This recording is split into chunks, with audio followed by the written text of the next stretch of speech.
आइए इंस्पेक्टर साहब, कैसे आना हुआ? चौधरी जी, रुस्तम का पता बता दें, आपके लिए यही अच्छा होगा। क्योंकि आज नहीं तो कल वो कानून की गिरफ्त में होगा। उसके लिए बेहतर यही है वो अपने आप को कानून के हवाले कर दे, या फिर आप उसे पेश कर दें। अरे इंस्पेक्टर साहब, आप कैसे आदमी हैं? आप एक बाप को कह रहे हैं कि अपने बेटे को पेश कर दे। अरे भाई, मुझे उसका इल्म नहीं।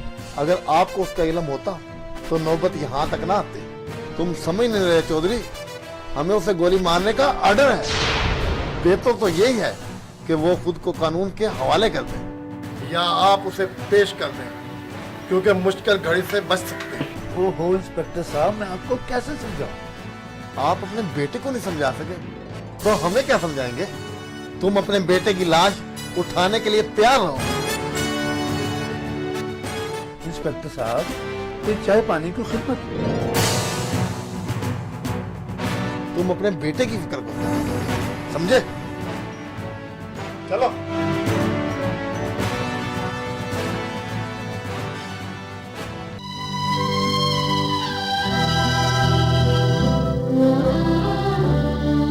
ये पुलिस क्यों आई थी?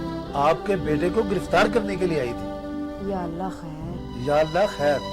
बेटे को लाड प्यार करना ना छोड़ना।